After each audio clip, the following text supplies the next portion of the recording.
Leo Murolo, Leonardo Murolo, que es investigador de la UNCI. Gracias, Leo, por estar acá con todas tus actividades, hiper requerido. Gracias, Leo.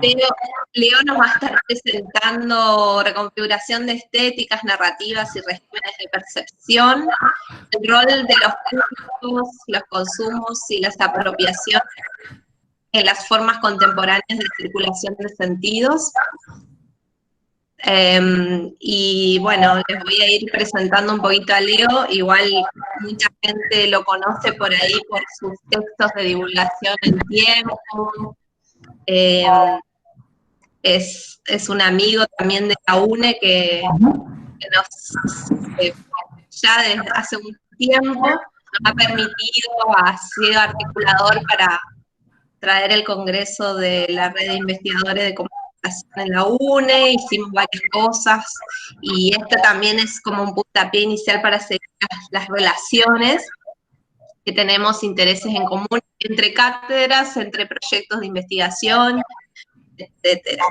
Leo es doctor en comunicación por la Universidad Nacional de La Plata, es licenciado en comunicación social por la Universidad Nacional de Quilmes, es director de la licenciatura en comunicación social, también en la UNCI, director del proyecto de investigación tecnologías, política, cultura popular y masiva, usos de la comunicación en redes, autor del libro de reciente publicación, Series Web en la Argentina, también editada por la Universidad, la editorial de la UNCI, y ahora seguramente nos va a comentar un poquito sobre este texto, que también tenemos como lectura sugerida dentro del seminario, la introducción, para un enganche para ir al libro.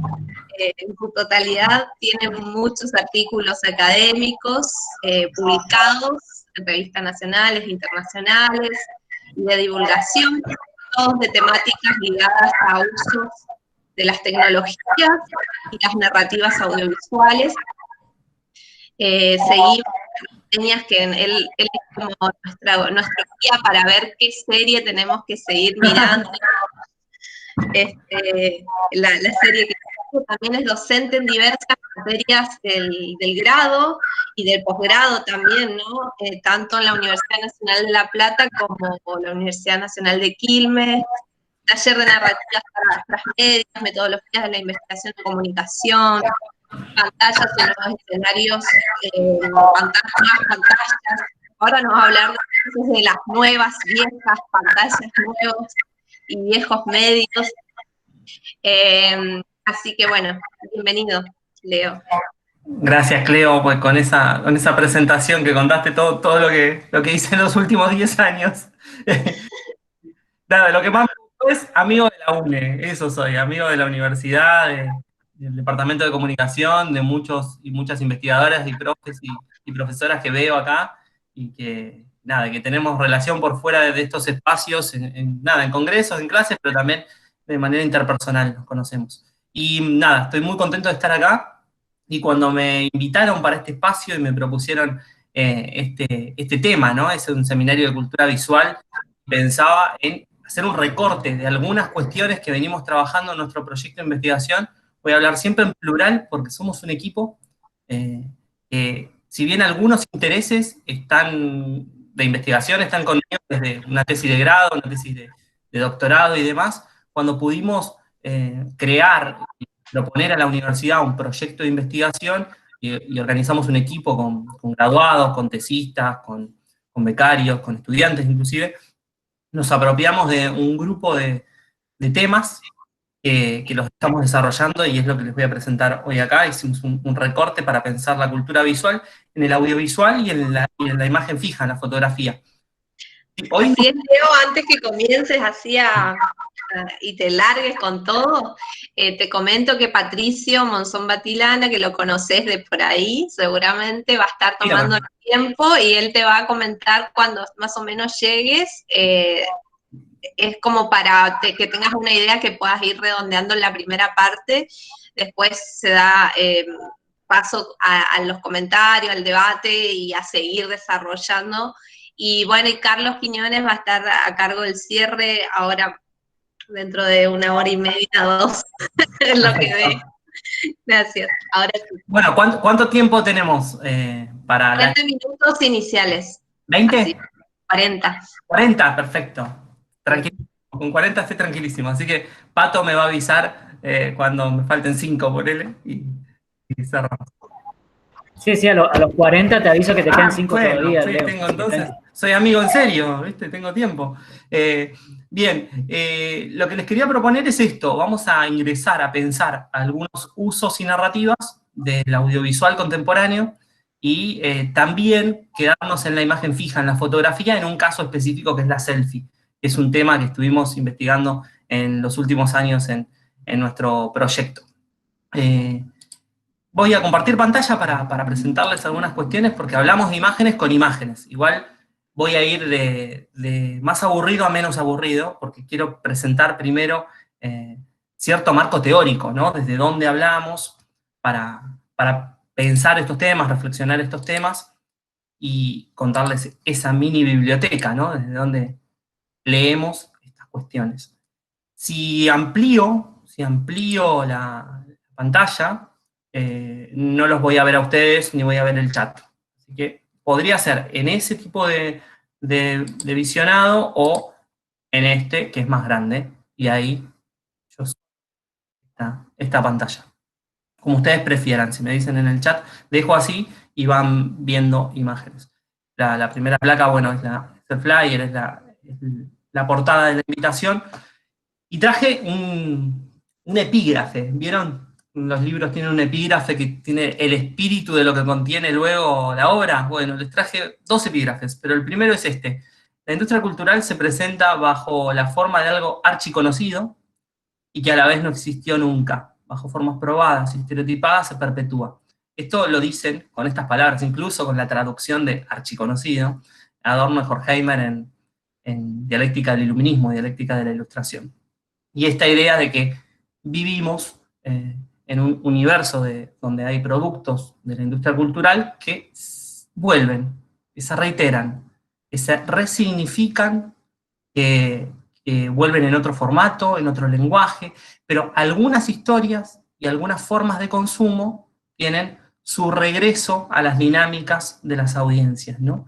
Y parece algo archiconocido y a la vez no existió nunca, porque algo cambia también, ¿no? Con la historia algo cambia, y los volvemos a incorporar, y los volvemos a ver y a pensar, etc.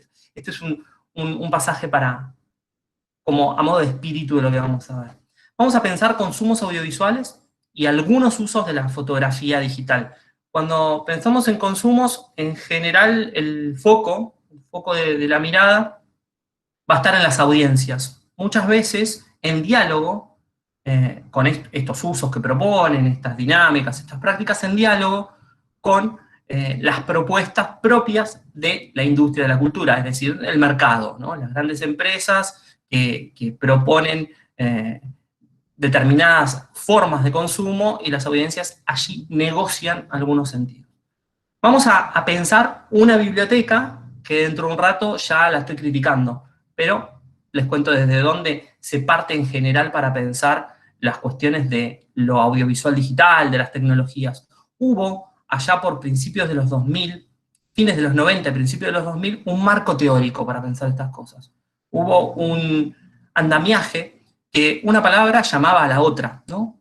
Se decía por esos momentos que vivíamos en una sociedad de la información. Hubo 2 cumbres mundiales de la sociedad de la información, en 2013 y en 2005, una en Ginebra, la otra en Túnez, proponiendo que los estados hicieran algo con este mundo en donde la información es valor, por lo cual iba a dinamizar y modificar que la información fuera valor al mercado del trabajo y también al mundo de la educación. Allí nacen otras ideas como que de la sociedad de la información hay que pasar a la sociedad del conocimiento, que todo ese cúmulo de información disponible se podría transformar en conocimiento. Y se encontraba como un problema que era la brecha digital, es decir, alguien que accede y otros que no acceden. Países mejor posicionados que otros, cortes etarios, jóvenes más cerca de utilizar las tecnologías de mejor modo o más fácil que adultos mayores, por ejemplo. Y ahí provenía otro mote, que era el de nativos digitales. Estos jóvenes, nacidos a mitad de los 80 en adelante, habían socializado con tecnologías, por lo tanto eran nativos digitales. Muchas comillas, ¿no? Si uno es nativo de un lenguaje, debe escribirlo y leerlo, porque si no lo escribe y no lo lee, es analfabeto de ese lenguaje. Nosotros los que estamos acá no somos analfabetos del alemán. Seríamos analfabetos del español si no lo escribiéramos, si no lo leyéramos. Entonces ese mote, ese rótulo, cargado de ideología, ¿no?, de nativo digital, dispone que existe de manera concomitante la idea de la alfabetización digital, y de los analfabetos digitales, y de los alfabetizados digitales, y los estados deberían hacer algo para eso. Hay toda una propuesta política determinista. ¿Por qué la palabra arriba dice palabras claves del determinismo? Porque no admiten grises. Son súper positivistas estas formas de entender la digitalización. Existe esto, se es de esta manera, los sujetos son así, con estos rótulos, y si me permiten, no voy a tipear ahora, al marketing le gustan mucho estas palabras y le va a interesar también tildar a los jóvenes, por ejemplo, de millennials. ¿No? Me falta, si hubiera que agregar una palabra acá, es millennial. Es decir, porque tenés tal edad, producís sentido de tal manera. Bueno, la comunicación, como campo de saber, como disciplina, si algunos de ustedes quieren llamarlo así, se va a fijar, va a poner la mirada en los procesos de construcción de sentido en la sociedad, donde hay representaciones, donde hay imaginarios, donde hay estereotipos, donde hay significado. La comunicación tiene algo para decir. Y acá, en este andamiaje, digamos que nuestro sujeto de la comunicación está un poco enjaulado, está encerrado, ¿no? En cambio, si pensamos las tecnologías y los usos de las tecnologías desde las apropiaciones, desde una mirada culturalista, es decir, nos vamos a remitir enseguida a la escuela de Birmingham, ¿no? Y ahí ya apareció Raymond Williams. Les propongo irnos 50 años atrás, y ustedes me dirán, che, pero vinimos a hablar de algo que esté pasando. Denme unos minutos y hablamos del aquí y ahora. Pero hay debates que son tan ricos en el campo de las ciencias sociales en general, que aquel que protagonizaron Williams y McLuhan en los 60 y 70 sobre el determinismo tecnológico, sobre si las tecnologías hacen cosas con nosotros o nosotros hacemos cosas con las tecnologías, se actualiza todo el tiempo. Y se actualiza cuando ellos hablaban de la televisión, obviamente, los 60, como nosotros hoy hablando, por ejemplo, de Instagram. Ese debate tiene total pertinencia. Y ahí, una perspectiva williamsiana es la de los usos, los determinismos. Nos dirían que una tecnología modifica el mundo, modifica las prácticas, revoluciona. ¿Vieron esto de revolución de Internet, revolución de tal cosa? Posturas deterministas. En cambio, el agenciamiento de los sujetos sociales produce sentidos con las tecnologías, como produjimos sentidos en toda la historia con la ropa que usamos, con los alimentos que cocinamos y comemos, con los muebles, etc. Con cualquier objeto que es producto de la cultura, las tecnologías son uno más, no tienen por qué dominar a la sociedad. En los 90, Roger Silverstone, David Morley van a avanzar acuñando algunos conceptos como apropiación, objetización, incorporación, conversión.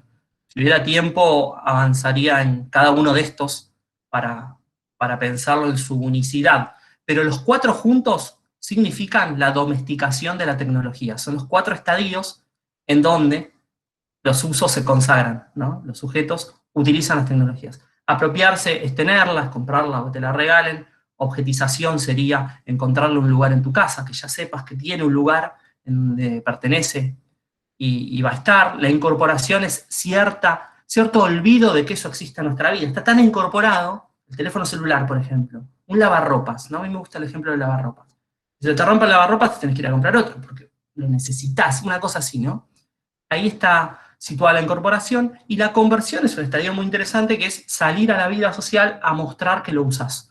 Y a veces sucede con marcas. ¿Vieron? Cuando hay gente que es del teléfono celular tal, de iPhone, por ejemplo, y lo quiere mostrar, saca la selfie, que se vea la manzanita, digamos. Ir a mostrar a la sociedad a cambio de estatus social, a cambio de pertenencia, de prestigio, por ejemplo. La conversión opera en el uso de la tecnología. Henry Jenkins, un poco más acá, 2008, 2009, 2010, en la actualidad, va a proponer una serie de conceptos que nos va a interesar mucho en este devenir, como cultura de la convergencia. La convergencia es tecnológica, por supuesto que es tecnológica. En un aparato podamos tener triple play, que en un teléfono podamos ver un partido de fútbol, chatear y escuchar música, Eso obedece a la ingeniería, a la informática, a la convergencia tecnológica. Pero hay una dimensión cultural de la convergencia, que es la que va a poner sobre relieve Jenkins. La cultura participativa, esto es, en los medios digitales participamos con otros, y ahí aparece una idea fuerte de los grupos, ¿no? De los grupos de pertenencia, de las comunidades de sentido virtuales, y los piratas de textos, estos sujetos y sujetas que producen sentido con materiales que no les pertenecen. Están ahí dando vueltas en la red, los tomás, los reproducís, los retocás, como los memes, ¿no? Y los haces girar de nuevo. Finalmente, en este devenir teórico, les propongo algunas autoras que son esenciales en este recorrido. Danah Boyd se escribe en minúscula su apellido, ella lo escribe en minúscula, no es un error de tipeo. Paula Sibelius, Sherry Turkle, que tienen obras muy importantes para pensar los usos de las redes y cierta forma de habitarlas, ¿no? La vida en la pantalla, la intimidad como espectáculo, es el libro de Sibelius, la vida en la pantalla es el libro de Turkle. It's Complicated es el libro de Danah Boyd, la complicada relación entre jóvenes y pantallas. Son títulos e ideas desde donde partimos para contarles lo que les voy a contar ahora. Hay consumos audiovisuales que nosotros los vamos a reconocer como propios y que no se parecen, aunque tengan algún atisbo, a los que se hacían en el siglo XX. El siglo XX consagró al cine, nacido en los últimos años del siglo XIX, y nos presentó a la televisión, que ganó sus audiencias, construyó un gusto, una mirada desde los 60 en adelante. Y ahí había como unas prácticas, unas dinámicas propias del mercado, que las audiencias las incorporamos como propias. El rating, el zapping, el prime time, ¿no? La grilla, saber que a tal hora, tal día está nuestro programa. Y no salimos y no vamos a hacer tal cosa porque tenemos que ver tal programa el jueves a la noche. Eso es bien 70s, bien 80s, bien 90s, ¿no? Las dinámicas de los 2000 van a nacer en los bordes del mercado, van a nacer ilegales. Vamos a llamarlas así, dinámicas piratas. ¿Estas cuáles son? Las que los sujetos se van a procurar sus propios consumos y van a hacer una curaduría del gusto. Ustedes recordarán, porque nuestra edad nos permite recordar estas prácticas a mitad de los 2000, de la primera década de los 2000, de bajarnos una película de algún lado y un subtítulo de otro y pegarlas y ver una serie que recién salió o una película que todavía está en el cine, por ejemplo. Bueno, todo esto, el mercado nos va a tildar de piratas, pero a nosotros nos va a interesar la dinámica de los consumos. ¿Qué está pasando ahí?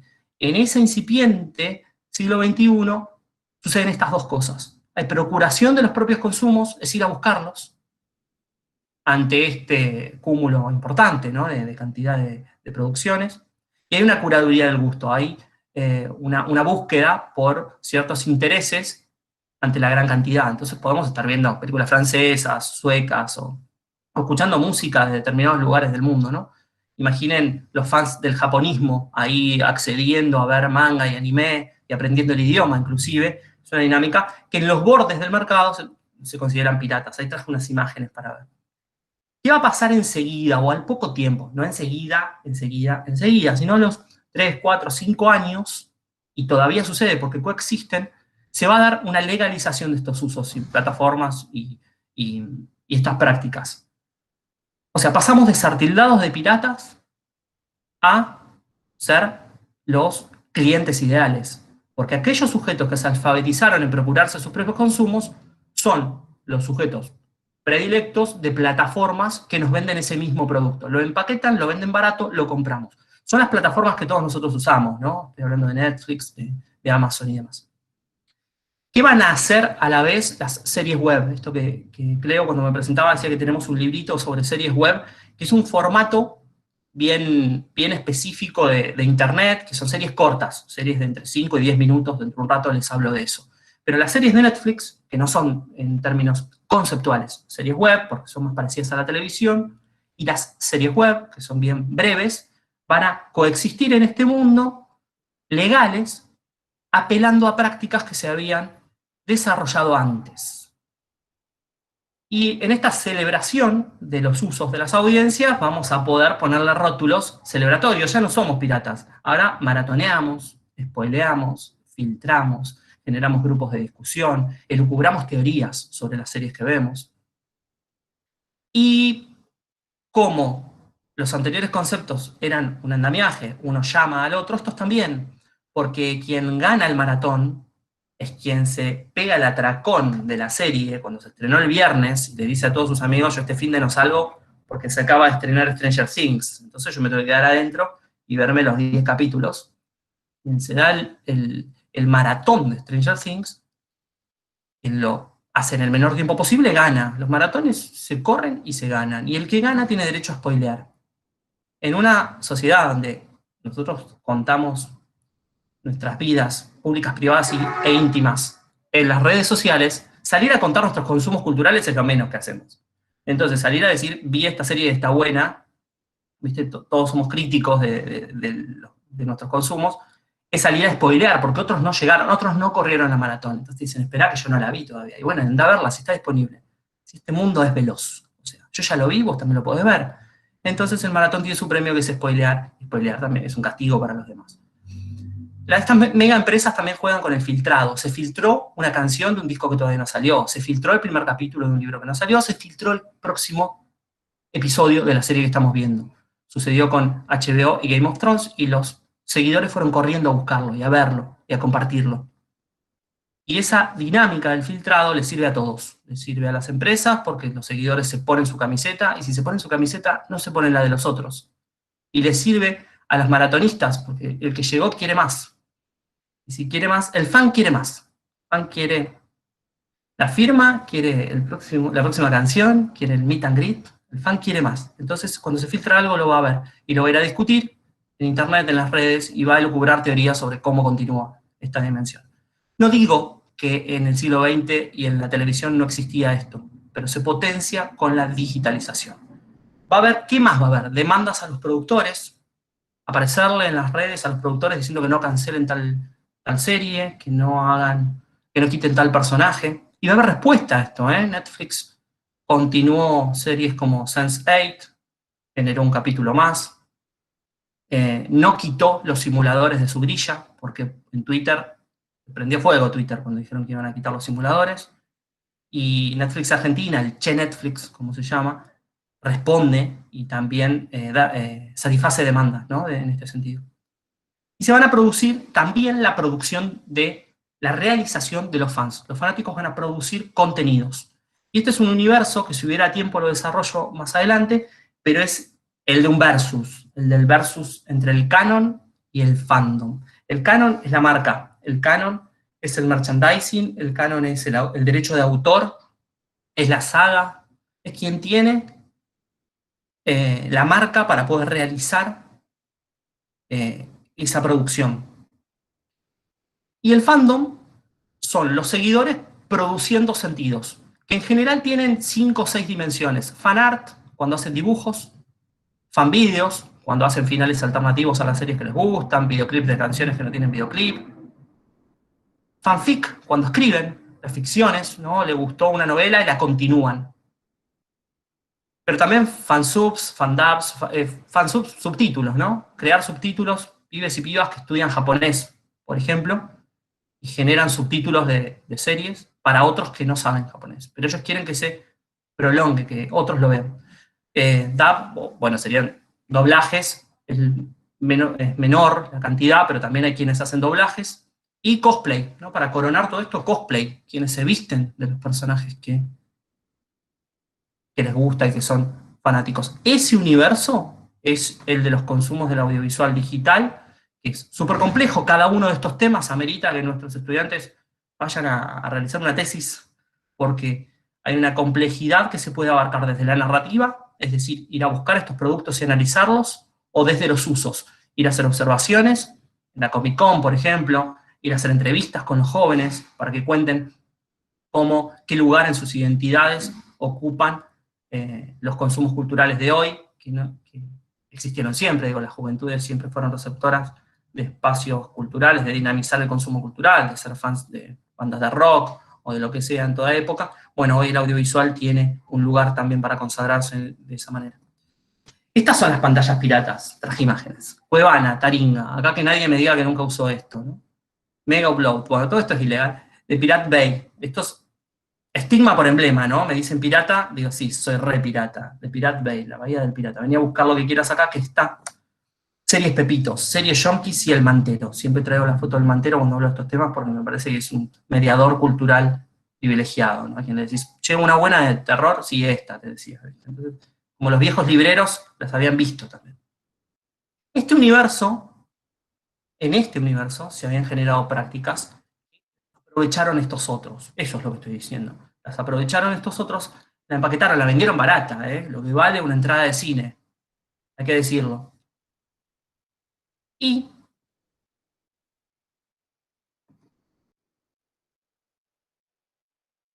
Leo. Ah, es como hola. ahí tengo como un delay, no sé. ¿Me escuchan? Ah, ¿Me escuchan? Si sí, alguien me sí, diga si me sí, escucha. sí, Porque sí. se me tildó la gracias porque se me tildó. Bien. Bueno, acá tengo las plataformas de las series web. Recién hablábamos de las series web. Es un universo que está bueno que lo conozcamos, porque este lo conocemos, todos, voy a decir, los que estamos acá seguramente lo conocemos, y este por ahí lo conocemos menos, no digo que no. Que es la Universidad de 3 de Febrero, FWTV, Cinear y Contar, en donde circulan series web, que es un formato más breve. El audiovisual digital, canónico, el de la industria de la cultura, se completaría acá. Vamos a hablar de algunos fundamentos de estos usos. Procuración de los propios consumos, consagrado de lo ilegal a lo legal, curaduría de gustos y miradas, también operan los algoritmos, por supuesto, porque alguien puede salir a decirme, los algoritmos van a tener que ver con esto que voy a decir en el tercer punto. ¿Hay reiteración de fórmulas y narrativas, de fórmulas narrativas? Sí, las hay. Hemos hecho un trabajo que todavía no salió publicado, que se titula Maratonear, Spoiler y Filtrar las dinámicas de las audiencias del audiovisual digital, en donde hemos arribado a que las series que vemos en los últimos 20 años, en los últimos 15 años, las más exitosas, tienen alguna de estas características, o protagonizadas por antihéroes, por aquellos sujetos que hacen cosas que nosotros nunca haríamos, Walter White, que saben que fabrica droga y la vende, Tony Soprano, que es el jefe de la mafia, del crimen organizado, Dexter, que asesina gente, la corta en pedacitos y la tira al mar, y otros tantos, ¿no? Pero esos escenarios de sujetos censurables en sus acciones, ¿no? A los que Jost les dedica un libro que se llama Los Nuevos Malos.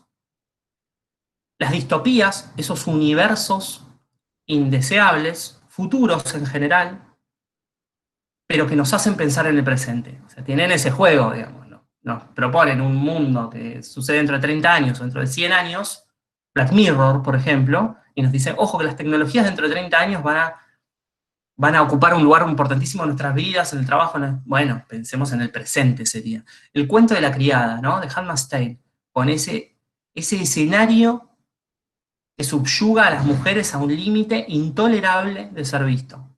Bueno, pensemos en el mundo en donde vivimos, ¿no? Son hipérboles en general las distopías, pero no nos proponen directamente pensar en nuestro presente. Years and Years, ¿no? Es otra que les recomendaría. Y la nostalgia es la tercera dimensión. Una señal, un signo, un índice que opera siempre en la industria cultural, pero en la actualidad nos lleva a los 80 y a los 90.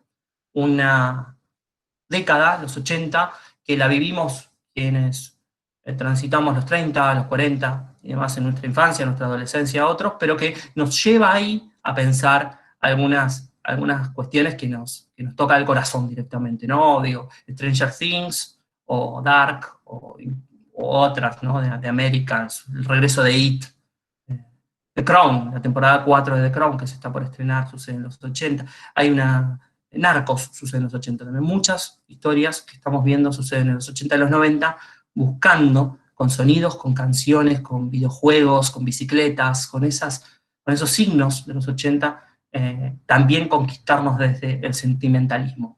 Estas tres dimensiones, antihéroes, distopías y nostalgia, por supuesto, están siendo operadas por los algoritmos también. Dinámicas de compartimentos con otros es algo que ya dijimos, visionado en esperas, en transportes, en tiempos justos. Estas posibilidades técnicas de continuar desde donde dejamos es uno de los fundamentos de estos usos. Y la serie web como formato propio, podría hablarles directamente de este tema, que es uno que nos ocupó los últimos años para poder construir una publicación. pero solamente voy a decir que son historias de corta duración, con planos cortos, con mirada a cámara, con mucha mirada a cámara, esta interpelación que nos enseñaba Cassetti, ¿no? Con Francesco Cassetti, cuando hacía la gran interpelación de la marca de la Anunciación consagrada, es la mirada a cámara, ¿no? Y ahí la serie web, para que nosotros no nos vayamos de ese teléfono o de esa computadora a ver otra cosa, nos mira. Hay mucha mirada a cámara, hay colores claros, hay una voz en off que relata por esto mismo. Otra marca de la Anunciación para que no nos vayamos. Por aquí hay unos usos y unas formas del audiovisual digital. Pero ¿dónde más encontramos audiovisual digital? Siéndole digital prácticamente todo, ¿no? TikTok.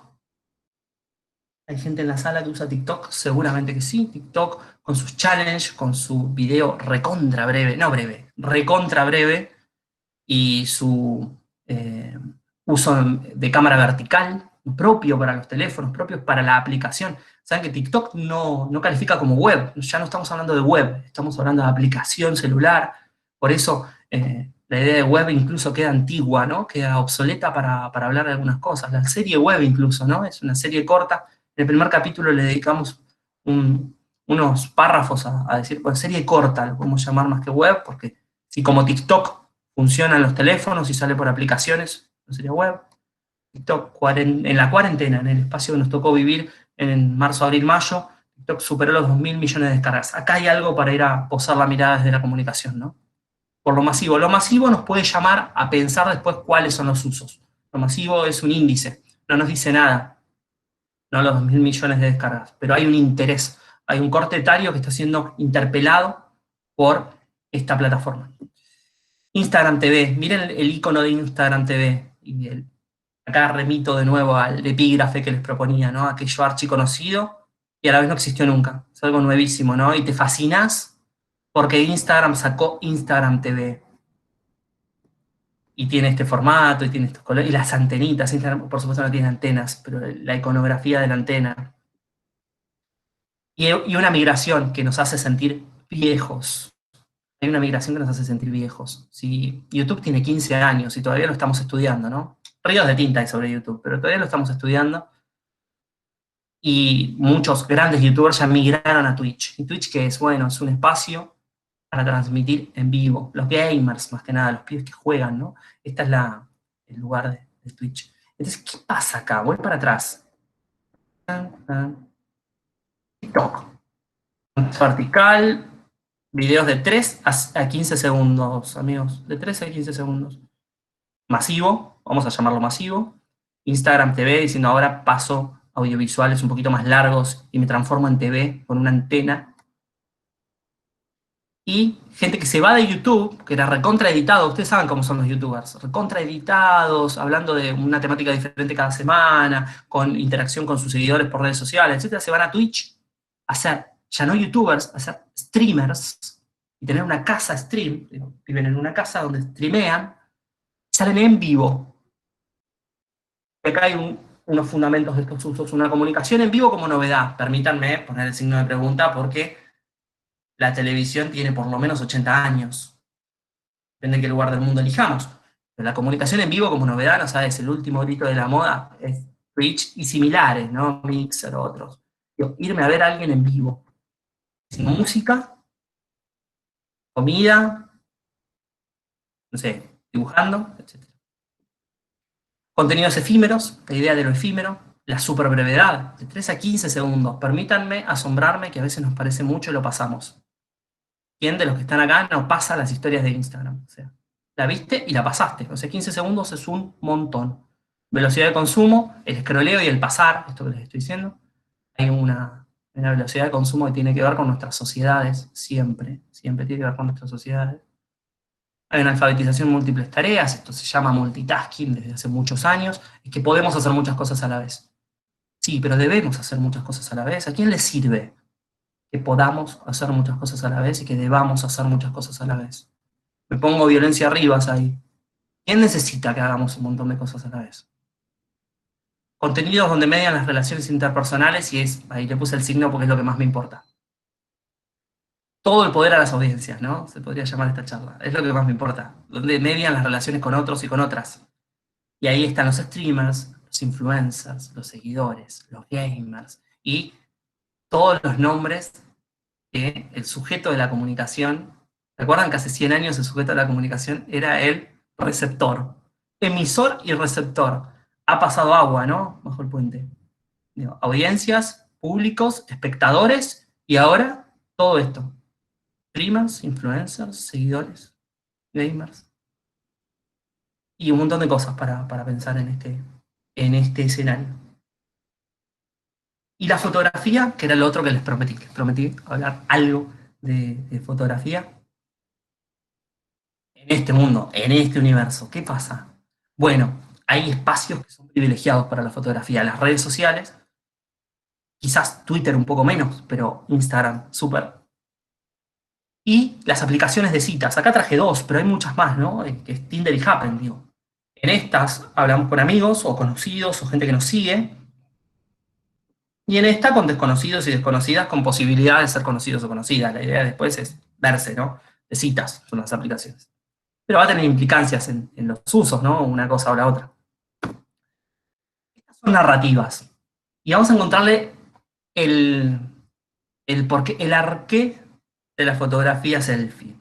Digo, en este universo donde existen los emojis, los hashtags, los memes y las historias, pareciera que estamos ante unas formas comunicacionales, unos mensajes que no tienen arreglo a tiempo.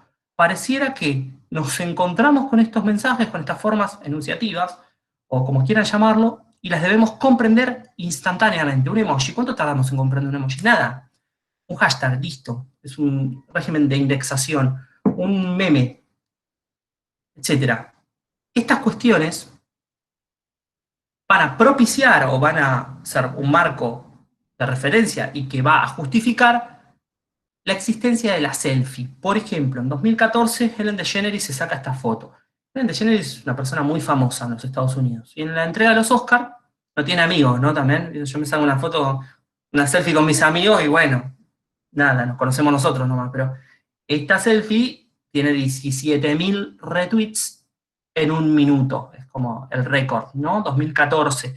Y es la industria cultural que tiene 100 años, esta industria cultural. Imaginen, es el cine y la televisión poniéndole nombre a las prácticas digitales. La selfie vertical, cuando nos tomamos fotografías de lo que comemos, de nuestros amigos, de nuestra mascota, todo esto oficia en el escenario de la selfie. Vamos a contar algunas cuestiones alrededor de la fotografía en las redes sociales. Va a tener que ver con la presentación de la persona en la vida cotidiana virtual. Vamos a citar a Goffman ahí. Hay una negociación de sentido con otros jóvenes, porque hay prácticas que si las empezamos a indagar nos damos cuenta que ya existen y que se usa así y no se usa así de otra manera. Cuando entrevistas a jóvenes te enseñan cómo se usa esto. Y nada en las plataformas dice que deba ser así, ¿eh? Es cultural al 100%. El ciberactivismo utiliza las imágenes, por supuesto, ni una menos, el aborto legal ya, las movidas del K-pop. El K-pop en el mundo, los fanáticos del pop coreano, les propongo que googleen qué le hicieron a Trump, a Donald Trump, los fans del K-pop, del pop coreano. Boicotearon una manifestación, una locución. Construcción de la imagen de uno mismo, esto no es poco. En algún momento se llamó construcción de identidad, vamos a hablar de construcción de imagen nosotros, de construcción de semiología de uno mismo. Esto va a traer algunas habilidades concomitantes o a la vez. Saber editar videos, saber elegir, recortar, saber de planos. Mi generación pasó por la universidad estudiando comunicación para saber editar videos y cosas. Los pibes de 15 saben hacer esto por una necesidad que no es menor. Presentarse como persona en la vida cotidiana virtual, para nada es menor. Relacionarse con otros conocidos y desconocidos, esto que decía recién, y las historias que van a gestionar lo público, lo privado y lo íntimo. Y ahí nos metemos un cachito. Estamos terminando igual, ¿eh? Creo que estoy bien con el tiempo. Usos de la selfie. Vamos a hablar de algunas cuestiones de uso. Existe, como todos nosotros conocemos, la fotografía social, que es la de cuando nos casamos, nos graduamos, nos vamos de vacaciones, cumplimos años. Y la selfie, que puede operar ahí en esos lugares, por supuesto, pero más se utiliza para otras cosas. Mientras aquella, la social, era una fotografía del pasado que le hablaba al futuro, O sea, en el mismo momento que tomamos esa foto, cuando nos graduamos, nos casamos o cumplimos años, es para hablarle al futuro. La fotografía selfie es la del presente que le habla al presente. Porque yo me tomo una fotografía, la debo publicar y contarle a otros que estoy haciendo eso. Mientras aquella era una fotografía documento, los franceses usan la palabra souvenir para este objeto, este recuerdo objetivado, ¿no? La otra es una fotografía efímera. ¿Por qué? Porque aquella documentaba un acontecimiento biográfico, casarse, cumplir años, recibirse, graduarse, mientras la otra construye el acontecimiento, no lo documenta, lo construye, porque es tomando una cerveza con los pibes, caminando por la calle tal, yendo a. Y por eso es la fotografía del presente continuo. Es el yendo, tomando, caminando, comiendo con la familia. Es una construcción de un acontecimiento que biográficamente no existe. Un corrimiento del umbral de la privacidad, de la intimidad, en general va a tener esto también, porque estoy mostrando algo que no estaba dentro de los cánones de lo social que lo muestre. Los baños, por ejemplo, la selfie en el baño. Nos hemos metido en los baños de mucha gente viendo selfies. O que está comiendo, le vemos el plato de comida a muchas personas con una selfie. O que se juntó con tal o con cual a tal hora, porque nos muestra que está ahora ahí. Es más, sabemos su intimidad, sabemos dónde está ahora, que no es poco. ¿Por qué encanta la selfie? ¿Por qué gusta? Por la gestión de la propia belleza, es una posible respuesta. Hay un reencuentro con el primer plano. La selfie se toma de dos maneras. Una, adelante de un espejo. Otra, con la cámara frontal del teléfono. En ambos casos, nosotros nos vemos al revés que como nos ven los demás. Vamos de nuevo.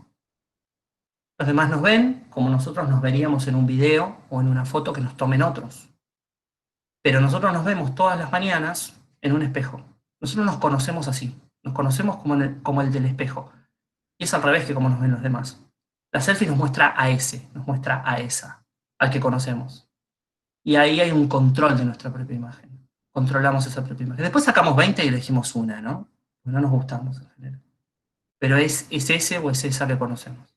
Hay un estatuto de la belleza de los rostros en la contemporaneidad que nos permite crearnos bellos. ¿Por qué? Porque el siglo XX era para las celebrities. El siglo XX era para esas grandes estrellas. El rostro de Lagarbo, dice Barthes, en Mitologías. Le dedica un capítulo, un apartado al rostro de Greta Garbo. Dice, ese rostro esculpido, dice Barthes. Ese rostro esculpido, bello, que no tiene fundamento con quien compararse más que el de la Venus. Pierde el fundamento de compararse. Es bella como Venus. Ese estatuto bello, que en los 90 fue el de los modelos y las modelos, el mercado va a tener mucho que ver ahí, y vamos a salir a la calle y ver grandes afiches con rostros hermosos, bellos, que van a participar del estereotipo de belleza. No son bellos, participan del estereotipo de belleza imperante en su momento histórico. Eso sucede. Bueno, nosotros se nos permite, los ignotos nunca éramos bellos. El primer plano para los ignotos estaba reservado a la sospecha, no a la belleza, al DNI, al registro de conducir, a todo documento público que sospeche de nosotros, ¿no? Que se nos vean los dos ojos, un cuarto perfil, no sonrisa. Y bueno, que ese reencuentro, esa gestión de la propia belleza más vale que va a estar celebrada. Por eso encanta la selfie.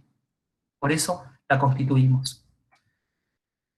Voy a cerrar con otra cita epígrafe. Dice, las estrategias ponen sus esperanzas en la resistencia que el establecimiento de un lugar ofrece al deterioro del tiempo.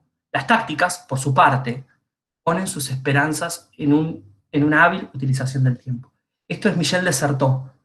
Táctica y estrategia. La táctica es del débil, la estrategia es del poderoso. El poderoso nos propone qué hacer. La cuadrícula, dice de Certeau, en donde movernos. Una teoría sociológica, ¿no? Pensémosla en las tecnologías. El mercado, el Estado y la cultura adulta operando de cómo tenemos que usar las tecnologías. Me pongo en un lugar de un joven de entre 15 y 20 años. Y la táctica es del débil. La táctica del débil es crear sentido alrededor de eso. Y las tácticas del débil no hacen caer la estructura. Las tácticas del débil no le ganan a la estrategia del poderoso, no quiebran la cuadrícula. Pero son las artes de hacer, dice de Certeau. Las artes de hacer, así se llama el capítulo. ¿Saben cómo se llama el libro? El libro ustedes saben cómo se llama el libro. Se llama la invención de lo cotidiano. Y si haces esto, inventás lo cotidiano, que no es poco. Va por ahí. Voy a dejar de compartir. Me voy a volver a la ventana con ustedes. Ahí les veo. Veo ventanitas. Patricio me dirá cómo hice con el tiempo. Divino con el tiempo. Perfecto, sí. Muchas preguntas. A ver si hay preguntas, comentarios. Todavía no hay preguntas, pero Si quieren abrir por ahí sí, las canas. Si quieren abrir los micrófonos para preguntar. el micrófono, la cámara, para preguntar, para comentar, para empezar a debatir. Dígame cosas. Se entendió todo. Cuando Yo comienzo con una pregunta, Leo, si puede ser. Con una inquietud. Adelante, Pato, hable. Sí, en esto que estaba explicando muy bien de cuántas fotos nos sacamos para la selfie, por ejemplo, y somos muy detallistas con la construcción estética, cuál elegimos, cuál no, cuáles subimos, cómo varía eso según las reglas de cada red social. Para vos, ¿en qué lugar queda entonces la hegemonía y la contrahegemonía en esos procesos que hacemos en cada red social? Bien, ¿sabes qué? Acá me gusta la pregunta porque puedo invocar, citar ya aparte del equipo. Cuando hablaba de este tema, tenemos dos artículos publicados y tenemos la tesis de una compañera, Laura Magifesta, la voy a mencionar, tiene su tesis sobre imagen, identidad e instantaneidad en Instagram, donde entrevistó a muchos pibes y muchas pibas preguntándole los usos de la propia imagen y la construcción ahí.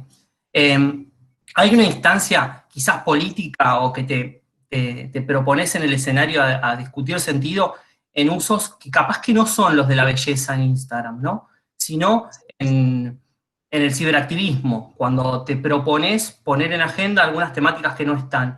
Y ahí hay también dos cuestiones se me ocurren.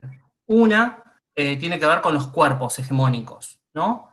Y salir a militar otras formas de participar de la belleza. Cuando les decía recién, bueno, sí, porque son bellos, esas personas son bellas, y me tengo que retractar en el mismo momento, porque lo bello está objetivado, no es objetivo, pero está objetivado. Entonces, cuando en mi adolescencia era ser bello, Brad Pitt y Angelina Jolie, digamos, bueno, hoy también siguen siendo objetivadamente bellos, pero digo, en mi adolescencia eran como lo bello, eran quienes participan de la belleza que su momento histórico dice ser, digamos, porque hace 100 años era otra.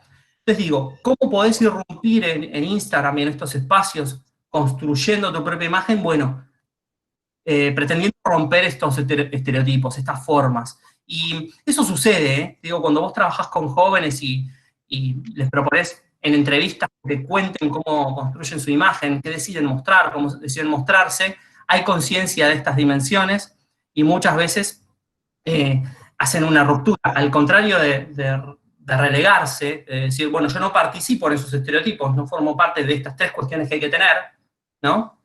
Estos cuerpos, estos pelos, estos ojos, estas formas de mirar, etcétera, no voy y me planto ante esto de esta forma. Y hay un juego de seducción también en las historias y en diferentes formas de usar. Esa es la primera que se me ocurre, la primera que tiene que ver con una construcción estética, la otra tiene que ver con las del género, una cuestión que yo no estudio, por eso no puedo hablar mucho, pero me parece que hay un campo en donde se podría avanzar con las disidencias sexuales, sexogenéricas, ¿no? En donde aparecen como en los medios de comunicación de los 80 y los 90, digo, para hacer una referencia, no en un espacio ligado a la belleza, ligado, ¿no? A la belleza de sus cuerpos, a la belleza de sus formas de presentarse como persona en el ámbito público. Y en las redes sí los hay influencers y demás, que podrían tener un mayor protagonismo.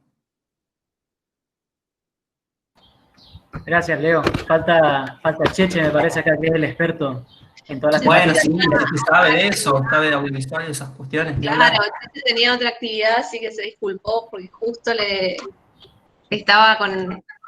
Yo tengo muchas preguntas, pero no, pensaba en relación a la pregunta que hacía Pato, que... ahí está Gonzalo. Lo digo esto nomás, Gonzalo, y ya estoy. que en realidad la pregunta iba por lo de la hegemonía, que sigue, creo que, digamos, esto dinamiza aún más ese campo en disputa que nombra la hegemonía, digamos. Sí. Pensaba eso, más allá de... Pero Bueno, podemos poner primera y empezar con el concepto de hegemonía. Es que, sí, dale.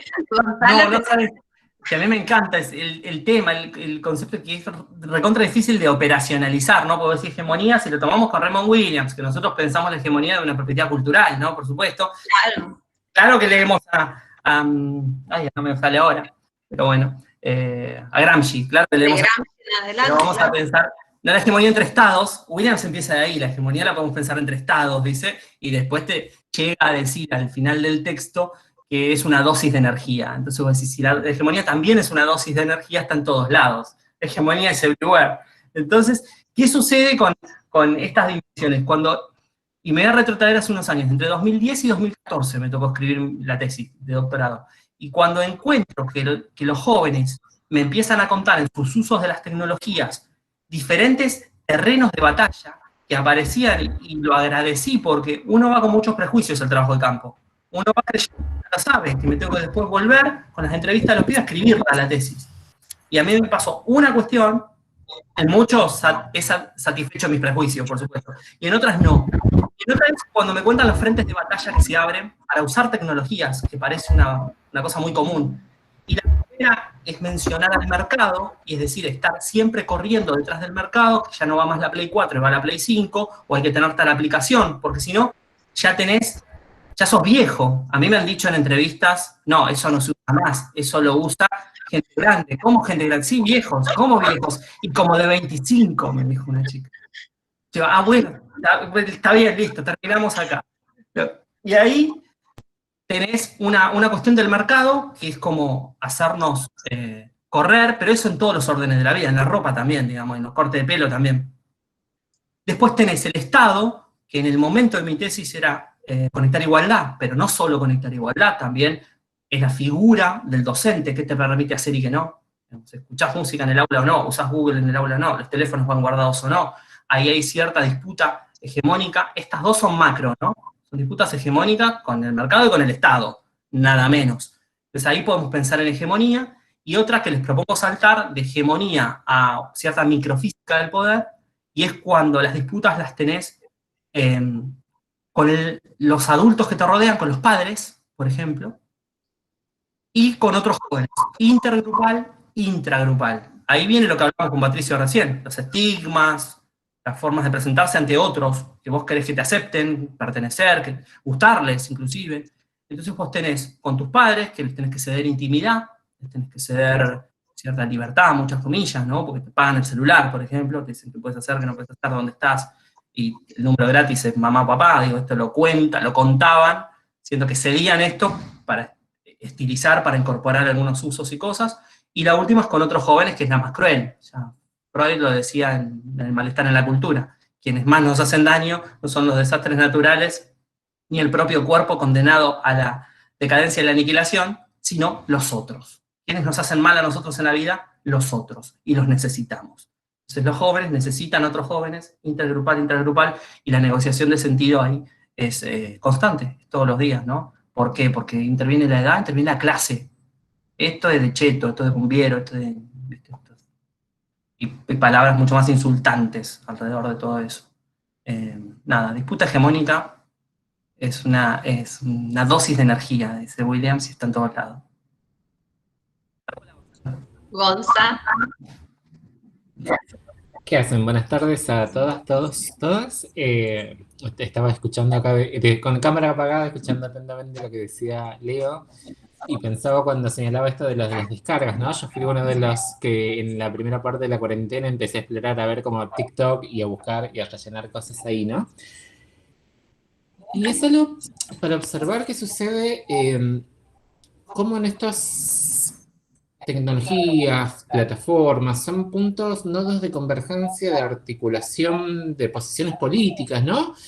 A mí me pasa que mientras scrolleo en en TikTok aparecen dos formas que me llaman mucho la atención. Por un lado son las formas neoliberales, ¿no? Posiciones liberales. Tenés como mucho antiperonismo, mucho antipopulismo, mucho me estoy yendo de afuera, ¿no?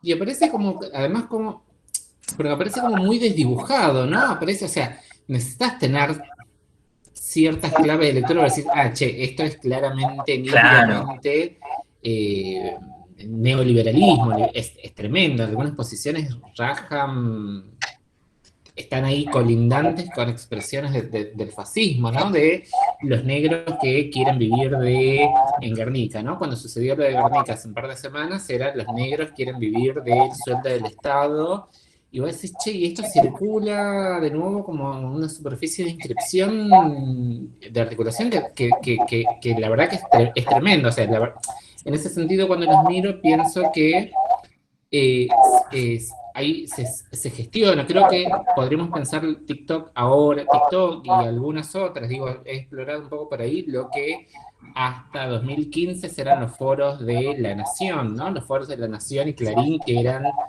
si no hicieron en algún momento entrar el ejercicio de entrar a los foros, derraman sangre. O sea, literalmente derraman sangre, ¿no? Digo, se está gestando ahí como cierta preocupación que se articula en relación a TikTok. Y por otra parte tenemos Netflix, ¿no? Donde nos vienen a pasar un documental que estamos descubriendo en 2020, estamos descubriendo cómo funciona Facebook. O sea, Netflix está a la izquierda, como a explicarnos radicalmente, entonces yo decís, che, recién en 2020 necesitamos un documental que nos diga cómo está funcionando, cómo funcionan las redes sociales y cómo funciona, o sea, estar como Netflix está a la izquierda y TikTok está como muy a la derecha, ¿no? Lo pongo ahí como para pensar justamente y problematizar justamente de esto que está pasando con redes sociales, imágenes, microvideos. Eso, era un comentario tangente de algunas articulaciones que hiciste. No, es un comentario del cual podemos seguir pensando un montón de cuestiones más, hasta encontrar respuestas es lo difícil, ¿no? Uno piensa en esas dimensiones como en un país como el nuestro, Netflix se da cuenta que debe correr el umbral de las historias que cuenta y proponernos, no voy a decir progresista, no sé si la palabra es progresista, pero que estamos debatiendo cuestiones, están en la escena pública de algunas cuestiones que mucha gente está de acuerdo, digamos. Le estamos pidiendo al Congreso que vote tal ley, y salimos a las calles a pedirlo, algunas las conseguimos, ¿no? Etcétera. Entonces, quizás algunas dimensiones de la industria cultural va a retomar esto y proponernos, no solamente en Argentina, porque estas historias, no sé, Nada es privado, o esta otra, la que hace el dilema social, esta la que hace referencia Gonzalo, no son argentinas, pero que tienen mucha ligazón en nuestro país porque somos adeptos a las conspiraciones, ¿no? Ahora está Carmel con María Marta García Belsunce, y en un documental no vamos a descubrir quién la mató porque hace 18 años no se sabe quién la mató, pero estamos ahí atrás creyendo que nosotros lo vamos a descubrir. Entonces tenemos esta cuestión de la conspiración en la industria cultural ya que viene formateada, que nos la presentan en un menú. ¿Por qué digo esto? Porque la diferencia de TikTok, en TikTok vamos a ver a los usuarios, y ahí nos demuestra que ha adoptado, por lo menos en el feed de Gonzalo, ha adoptado cierto uso o cierto recorte de personas, un recorte, no digo etario, porque por ahí varía en la edad, pero cierto recorte social que hace ver esta plataforma como cool para determinadas personas que tienen esas ideas. Entonces, si nos vamos a determinados lugares del país, no sé, en Capital tenemos barrios que son así enteros, salen a la calle a cacerolear y sus improntas estéticas ya nos dicen de qué clase social pertenecen y cuáles intereses pertenecen, y bueno, podríamos estar pensando como hipótesis y después ir a ver estos perfiles y demás, si también obedece a determinadas clases sociales, ¿no? Que creen que llegaron a TikTok como lo último, como esta idea de conversión en Silverstone, ¿no? Yo uso TikTok, no uso eso, uso esto otro, porque mi gente usa esto y no usa esto otro. Esto aparece mucho en las entrevistas con los jóvenes, que este uso, Gonzalo decía, bueno, este es de negro, no, este uso es de negro cumbiero es este uso. Esto no lo hago yo. Escuchar cumbia con el celular sin auriculares en el bondi. Tenemos un trabajo escrito sobre eso, y el estigma es enorme, ¿no? No, ese es un negro el que hace eso. Y de ahí hay editoriales en los medios, hay disposiciones municipales que lo prohíben, y se escuchan músicas, y hay disposiciones municipales que lo prohíben. Entonces ahí van directo a hacer una censura de clase. Pensar las tecnologías con la variable de clase es remontarse a Birmingham, digo, no a los estudios culturales latinoamericanos, a aquellos, a los que valía la pena.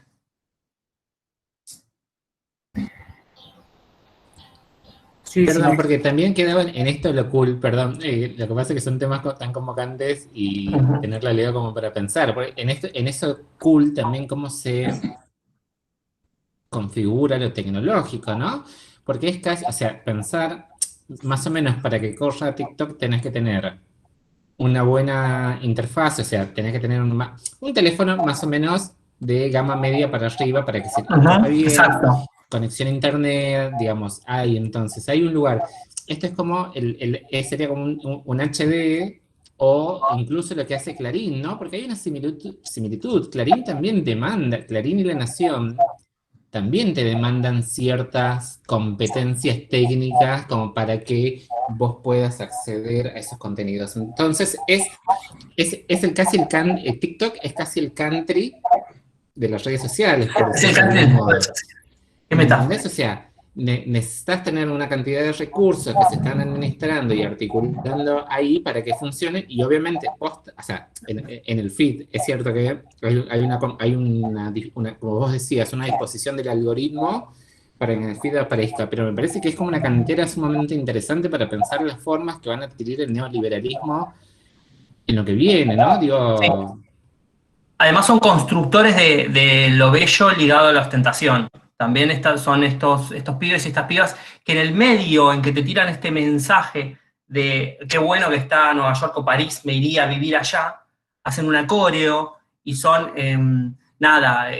con ropa de moda, con pelos de peluquería, con accesorios, con esos escenarios que son cocinas, livings de su casa, con ese tipo de cuestiones en donde muestran que bailan.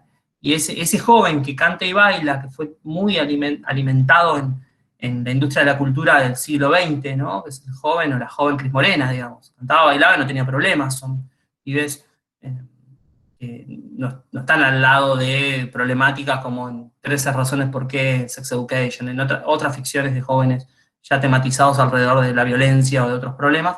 Esos pibes son los que se muestran, quizás bajando línea, esta que dice Gonzalo, diciendo este país es una porquería, y a estos que les hacen, estos otros tal cosa, señalando a los demás, siendo desde dónde lo hablan, ¿no? Lo hablan desde la opulencia, desde todas las necesidades satisfechas, ¿no? De un espacio de privilegio. En general vas a encontrar eso, pensando en jóvenes, ¿no? Que es el territorio que más cercano tengo para pensar. Digo, si son jóvenes, están hablando desde el exceso, desde las necesidades satisfechas, y etcétera, y que es un lugar bastante cómodo para decir estas cosas y pretender que otro mundo es mejor que el que vivimos y ellos no van a hacer nada para por eso, pues tampoco van a salir a la calle a pedir otra cosa, ¿no? Sí, ahí tenés otra pregunta, Leo. Acá, Leo, ¿yo querés? No, como vos quieras. O usted, Patricio, que es el conductor del evento. Como quiera. Bueno, Guillermo Carpín te pregunta, Leo, si crees que el streaming de productos culturales tradicionales, obras escénicas, recitales musicales, que la pandemia popularizó, puede considerarse o estudiarse como un nuevo género, o se parte en algo ya estudiado. Escuchen esto que es como, digo, parece que a Guillermo le hizo una transferencia, le dije, pregúntame esto, Guillermo, por favor, porque resulta que me toca dictar una materia en la maestría en comunicación digital audiovisual, que se titula Pantallas y nuevos escenarios, y es una materia muy dinámica, no es que agarro las clases del año pasado y damos las clases, no, tengo que ver qué está sucediendo, porque estamos detrás de estas cuestiones, ¿no? De pantallas y nuevos escenarios, ya lo dice el título. Entonces, la clase número 7, que fue ayer, que la subimos ayer, se titula Las narrativas del aislamiento. Imagínate, esa clase no existía el año pasado, por supuesto. Entonces es una búsqueda de qué se estuvo produciendo en términos audiovisuales y hemos encontrado películas, una película argentina que se llama Murciélagos, que está subvencionada por Amnesty Internacional. Tenemos series web, una se llama Terapia en Cuarentena, la otra se llama Historias Virales, la otra se llama Adentro, que algunas Terapia en Cuarentena es de contar, ¿no? Después tenemos cortometrajes, algunos que incluso ya han sido seleccionados y galardonados en otros países, en festivales de cortometrajes realizados durante cuarentenas y aislamientos. O sea, imagínense el dinamismo de esto. ¿Qué nos interesa? Además de que sin protocolos para la producción, porque no podían juntarse directores, realizadores, actores y actrices, se han realizado, nos interesa la narrativa, la dinámica. Esta narrativa, la que estamos utilizando nosotros ahora, esta mirada a cámara de un Zoom o de un Google Meet, que puede tener interferencias, que se puede cortar, que tiene esta dinámica, que algunos cierran sus cámaras y otros no, que hablamos a la vez, que nos muteamos, que hay palabras clave que utilizamos, aparecen estas diégesis, aparecen estas historias. Una es de una psicóloga que atiende pacientes, la otra es de amigos que se juntan a contarse cosas porque no se pueden ver en lo presencial. Lo interesante es la pantalla vertical, la interpelación de la mirada a cámara, las nuevas estéticas. Hay estéticas que vienen para quedarse porque marcan la enunciación, esto que recién citábamos a Cassetti, podemos citar a Bettetini, a otros autores con las modalidades enunciativas, y pensar cómo se marca la enunciación con estas formas que en las series sucede. Vieron que en House of Cards, Underwood nos mira a la pantalla, nos mira, y ahí generamos cierta empatía, cierta ligazón, y también vemos sus chats de WhatsApp, los vemos en la pantalla. Estas marcas de la enunciación se van naturalizando en formatos como los realizados durante la pandemia y el aislamiento, porque deben recurrir a diferentes propiedades del lenguaje, para no decir recursos de nuevo, deben recurrir a propiedades del lenguaje audiovisual propias que están por ahí dando vueltas y las incorporan. Entonces esto que dice Guillermo, si estas obras tradicionales van a tener su correlato, que no sabemos si viene para quedarse o no, eso no sabemos, pero ya existe. Que sí las hay, sí hay, está relevado, nosotros hemos publicado algo sobre eso ya. Gracias, Leo. Me hiciste acordar mucho a bueno, los temas de discusión que tuvimos en una de las comisiones con Ale Cedrelli durante el encuentro de cátedras de lenguaje que coordinaste. Hace poquito. Claro, justamente como Ale comentaba que faltaba el cuerpo, faltaban las emociones, había que hacer mucha contención en las nuevas modalidades de clases docentes puramente virtuales. Imagínate, le dije a los chicos este cuatrimestre, el primer día de clases, les digo, lo conté porque no lo pude hacer, pero el primer día de clase uno llega y ve cuántos mates hay en el aula. Yo veo que hay 4 mates, o hay 5 mates, y digo, bueno, voy a tomar mucho mate, con muchas hierbas diferentes, ¿viste? Es como un desastre, pero no importa. Y eso se perdió todo este año, y encima vamos a volver y no va a estar.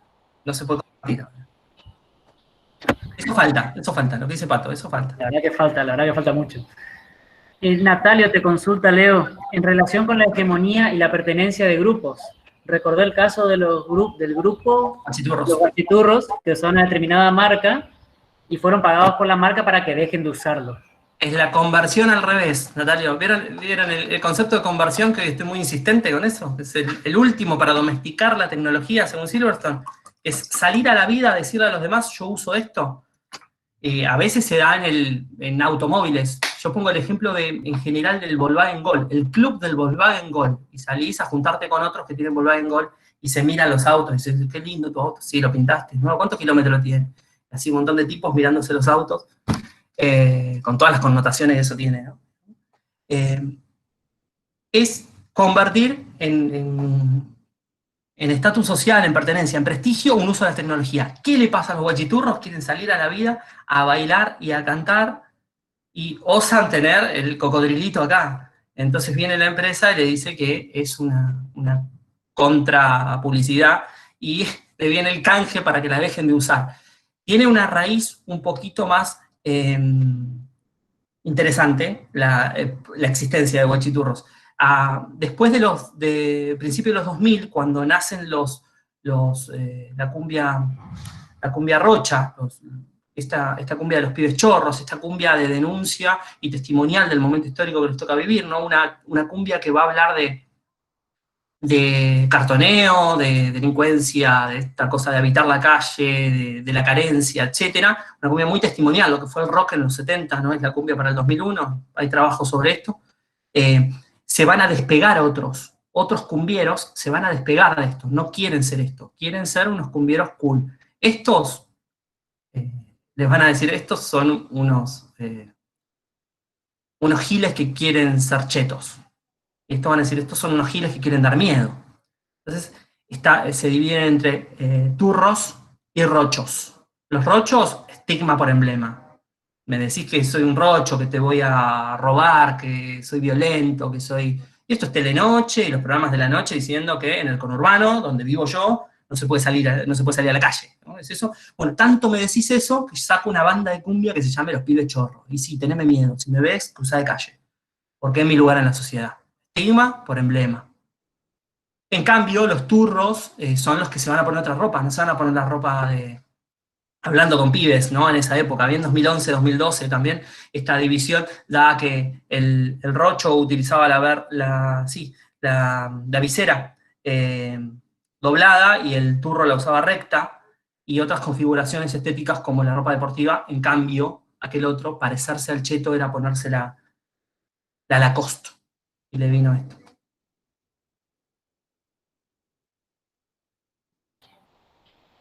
Bueno, ahí también Bea estaba comentando, la querida Bea, cómo los estudiantes y también los profes suelen llevar las marcas del streaming al mundo académico. Llevan las marcas del streaming al mundo académico, los exámenes o clases por videoconferencia, por ejemplo. Bueno, esta dinámica, este año la tuvimos que utilizar todos y todas, digamos, ¿no? Es una cuestión que nuestro rector en la Universidad de Quilmes nos dice, no estamos dando clases virtuales, estamos dando clases de emergencia. No es lo mismo. Y es interesante porque en nuestra universidad existe la universidad virtual hace muchos años. Entonces, muchos de nosotros damos también una materia virtual en una carrera virtual. Es decir, estudiantes que eligieron cursar virtual. Están en cualquier parte del país o del mundo y deciden anotarse en tal universidad y saben que se tienen como que generar una propia disciplina porque es asincrónico. Entonces la clase la subimos el jueves y vos si querés dedicar el viernes, el sábado, el domingo, cuando quieras, le tenés que dedicar, pero te buscas tu espacio, que sea el domingo a la tarde, y lo haces las tareas y lees y qué sé yo. Ese estudiante firmó con nosotros un pacto de lectura, digamos, que es, voy a cumplir en mis tiempos, en mis momentos, y ustedes también van a cumplir. Por eso, esa es educación virtual para nosotros, las que estamos acostumbradas, a la que damos clases hace muchos años, y sabemos que contamos con estos estudiantes que no se les corta, que tienen acceso a Internet, porque si no, no se hubieran inscrito en una carrera de Internet, digo, tienen todos los materiales a mano, y eventualmente pautamos, porque las carreras son asincrónicas, pautamos un encuentro sincrónico, que no hace falta que estén todos, porque no eran las reglas del juego. Entonces, la que estamos haciendo ahora, que es una educación de emergencia, es un enorme pacto con los estudiantes. Vieron que nos podemos enojar porque apagan la cámara, pero no le podemos exigir que enciendan la cámara. Pueden no tener cámara, inclusive. Entonces, vos, y están los memes que dicen, bueno, cállense que voy a hablar, el profe en el aula, por favor hablen en estas formas. Y vos tenés el 5% que te ayudan y te hablan, y les dejás que hablen, ¿viste? Das el espacio y hablen, y algunas dinámicas, pero van a tener que ver con los profes, no con cada uno. Si te armás el cronograma y propones que en 2 clases presentan grupos, presentan ellos, los conociste a todos en definitiva, aunque sea la voz, ¿no? Pero bueno, te armás, en tales 2 encuentros ustedes van a presentar el trabajo práctico y demás.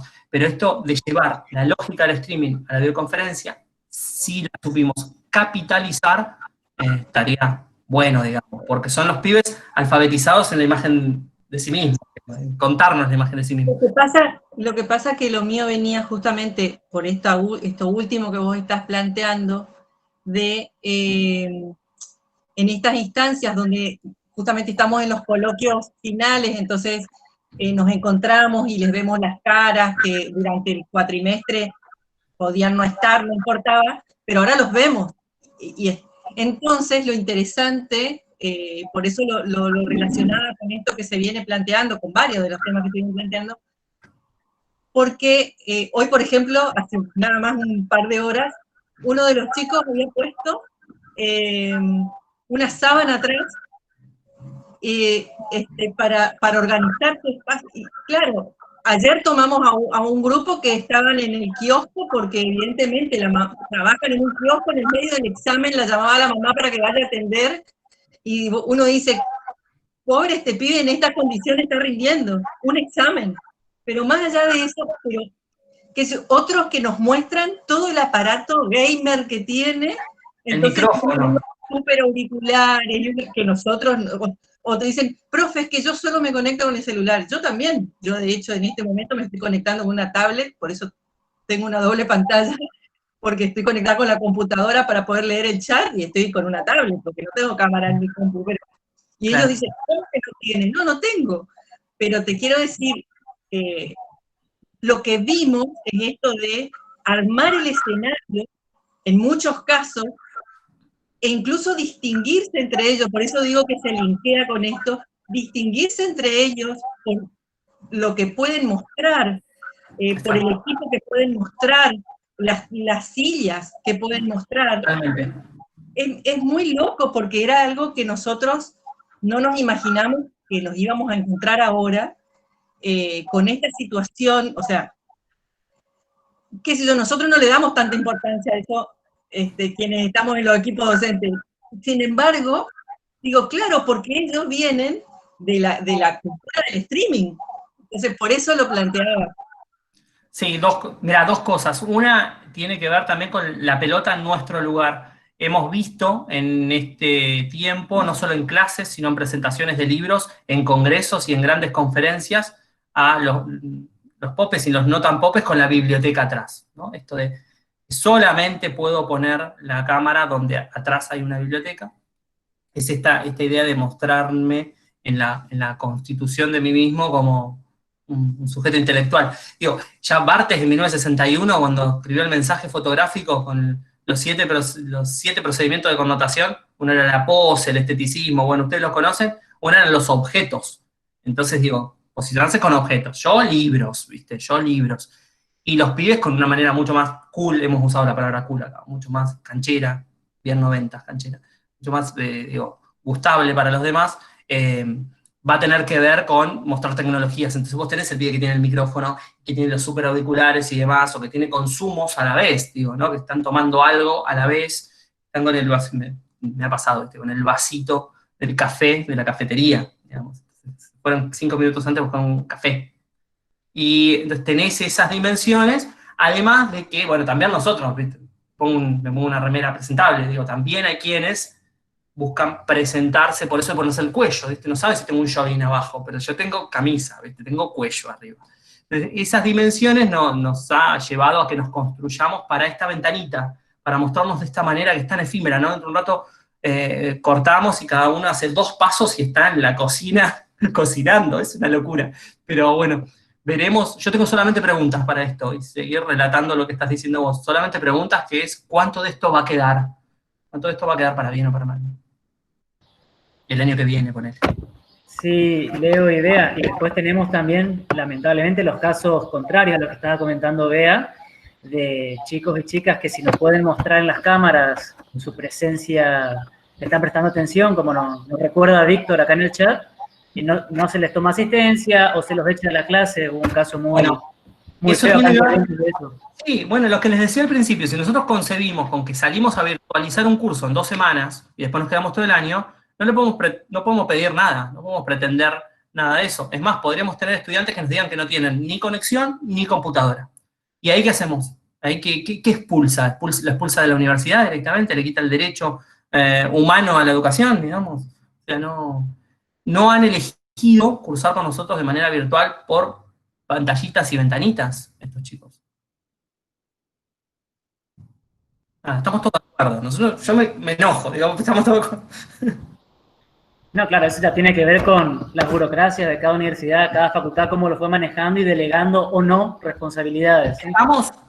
También hemos transitado 4 años de un gobierno que ha coartado el programa Conectar Igualdad. Tendríamos 4 años de computadoras, ¿no? Que el programa Conectar Igualdad hasta 2015 había entregado 5,5 millones de computadoras. 5,5 millones de computadoras es una brutalidad. O sea, Uruguay para completar el país necesitó 510.000.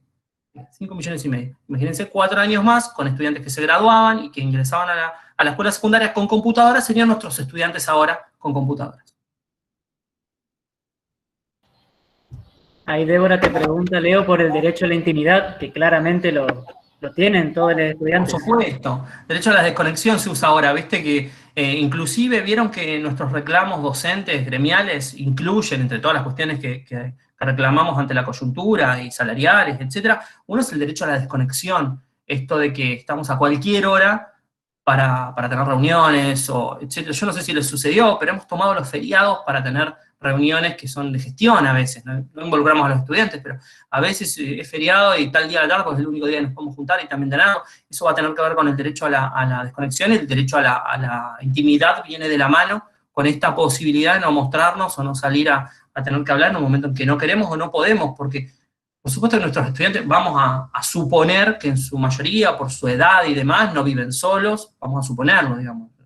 Es un estudio para eso, pero suponemos que viven con su familia, con sus padres, etcétera, y quizás tampoco tengan un espacio para ellos mismos, solos, digamos, pueden tener hermanos, etcétera. No podemos determinar esa cuestión que tiene que ver con lo que dice ahora del derecho a la intimidad. Tiene mucho que ver.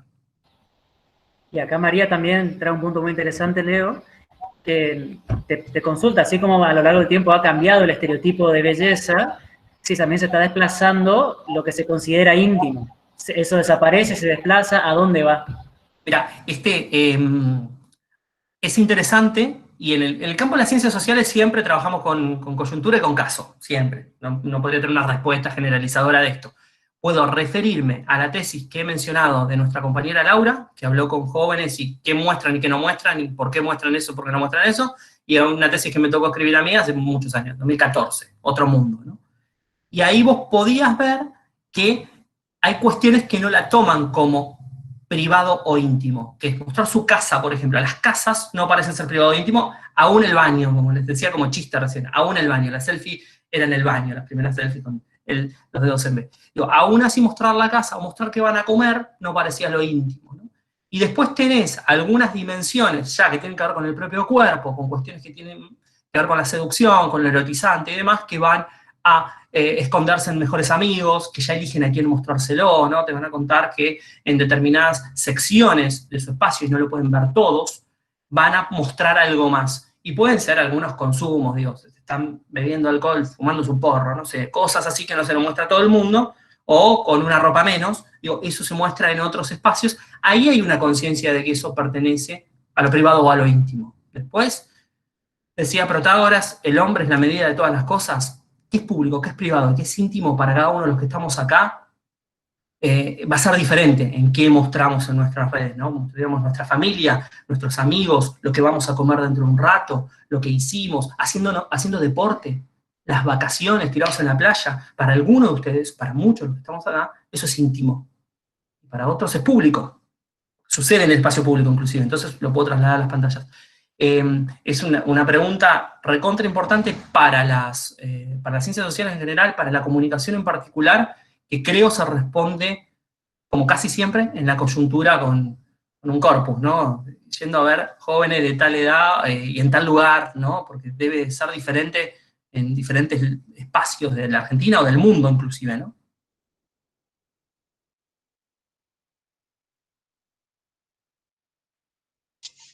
Leo, yo tengo un montón de preguntas, pero no da, ¿viste? Y yo también quiero, o sea, por ejemplo, a medida que ibas hablando, se me venía todas las preguntas sobre trilladas, pero que siguen teniendo, bueno, se reconfigura como la idea de jóvenes, que es tu campo, el concepto de jóvenes. El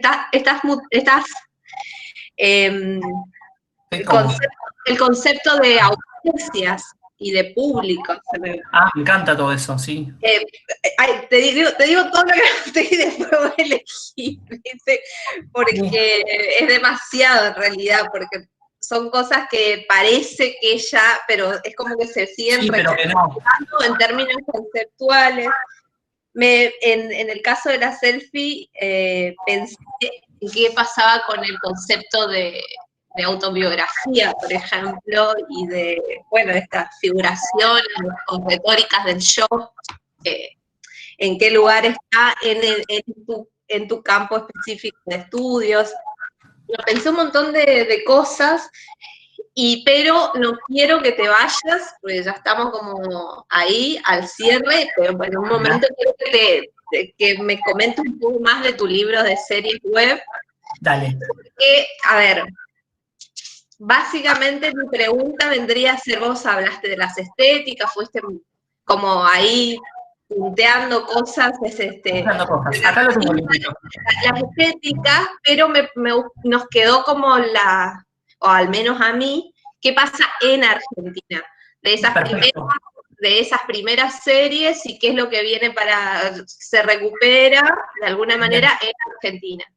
Bien, les cuento sobre el librito, que tengo uno a mano acá, y algunas cuestiones específicamente de este caso. Cuando nosotros nos encontramos que era un objeto a estudiar, fue hace unos años cuando nos dimos cuenta que se estaba constituyendo lentamente como industria cultural autónoma. Es decir, había 3 dimensiones que nos interesaban. Nos dimos cuenta que había pantallas donde ir a buscarlas, es decir, hay plataformas donde ir a ver series web. O sea, no es cine, no es televisión, y no es el streaming de Netflix, que se parece mucho a la televisión.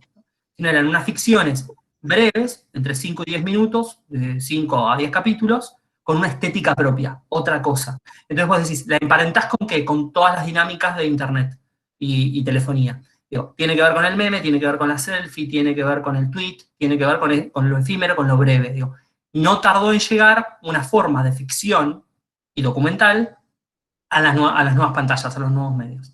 Como cada medio tuvo su forma de ficción, la novela, la película, la telenovela, la sitcom, el radioteatro, digo, cada medio tuvo su forma de ficción, bueno, la Internet o las redes sociales y las aplicaciones tienen la serie web, la serie corta, que es bien propia de eso.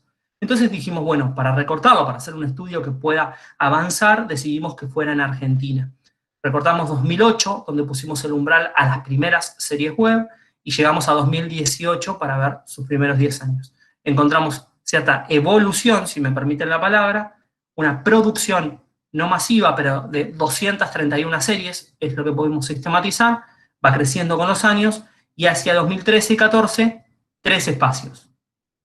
Las pantallas que las programan, donde se pueden ver, Un3, Cinear, Contar, FWTV y algunos otros. Las convocatorias que las financian, algunas ligadas al Estado, el INCA, el Fondo Nacional de las Artes, las provincias, Espacio Santafesino, Córdoba también, en Mendoza también, digo, hay espacios y lugares por las secretarías de cultura que financian serie web específicamente, no solo audiovisual en general. Y la tercera dimensión, la crítica y las premiaciones, los festivales. Hay festivales de serie web en el mundo. Sí los hay muchos, hay una treintena de festivales. Hay uno en Buenos Aires, el más conocido de Latinoamérica es el de Buenos Aires, se hace desde 2015. Entonces tenemos 2 preguntas ahí, si hay pantallas, si hay convocatorias que las financian, hay cierto modelo de negocio, si hay también una crítica y festivales que las reconocen y las premian, hay una incipiente industria. Y si hay industria, hay 2 preguntas que se abren. Una por la narrativa, la forma de contar, que tenía estas características que les dije, la brevedad, la escala de planos más corta, los colores más claros, abundancia de mirada a cámara, deficiencia de videografía, ese tipo de cosas que no se pueden ver en una pantalla de 7 pulgadas, 6 pulgadas. Y la otra pregunta es por su constitución como industria cultural. Si no corta entrada como el cine y no vende publicidad como la televisión, ¿cómo se sustenta? Entonces hay una exploración que el libro hace, que es buscar estas 2 grandes preguntas, por la identidad audiovisual y por la industria cultural. Y en Argentina para poder dar una respuesta, ¿no? Es un fenómeno a escala mundial como todos los fenómenos de Internet, ¿no? Ahí, te hice la respuesta corta. Resumen, sí, hiciste el resumen del libro, muy bien. ¿Hay más preguntas ahí o comentarios? No sé, Patricio. Sí, ¿Cuál es el mundo? Dice Celeste, claro. Sí, el primer comentario es Celeste. Si Celeste te consulta si es cierto que en Europa se usan las redes sociales de otra manera. Tengo entendido que en otros países. Mira, hay muchas cosas para decir, y ¿sabes qué podemos linkear? Todas las preguntas que son amplias, pero vienen al caso de Cleo, como la juventud, el concepto de juventud. Este es otro río de tinta, ¿no? Dificilísimo buscar en un estado de la cuestión juventud, porque hay juventud y esto, juventud y esto, juventud y esto otro. Entonces, cuando nosotros nos metemos a buscar juventud y tecnologías, históricamente, ¿no? Digo, juventud y usos de las tecnologías, ahí acortamos un poco, te vas a encontrar que como siempre, como categoría social y cultural, histórica, va a ser diferente algunos usos en determinados lugares. Porque yo les dije que recién, que en Argentina, por ejemplo, muchos usos de las tecnologías nacieron en los márgenes del mercado, nacieron en el piratismo, en eso de prestarnos, compartirnos, ir a buscar, descargar. Bueno, hay lugares, en Alemania, Japón, está sumamente penado este tipo de prácticas. Llegás a Alemania y si descargas algo, te preguntan, ¿sos argentino? Sí, bueno, no descargues nada, porque saben que acá nosotros por ahí hacemos eso, y es como una manera mucho más laxa. Bueno, no descargues nada porque llega una multa a fin de mes por abajo de la puerta, como llega a pasar un semáforo en rojo, digo. Llega. Y en Japón ni siquiera te deja conectar, digo, hay algo que lo detecta previamente. Entonces vos tenés ahí algunas prácticas que no se pueden hacer. Algunas otras cuestiones que son mucho más culturales que medidas por el mercado, que tienen que ver con las dinámicas con la cultura adulta, con los padres, con la escuela, qué se permite y qué no se permite. Tenemos clases por celular hace muchos años en países como Suecia, por ejemplo, que las consignas van por celular. Ese tipo de cosas que, para hacérselos de avanzada también, no es que es mejor eso. Mando la consigna por celular, te las dicto, es lo mismo, digamos. Pero entonces, para hacérselos de avanzada, es incorporar ese aparato que está ahí, incorporarlo a la dinámica. Ese guiño es. Entonces hay algunas cuestiones, depende de cómo lo queramos ver. Si lo queremos ver en usos de comunicación, en usos de relaciones interpersonales con otros jóvenes, en usos con la escuela, en usos de entretenimiento, de información.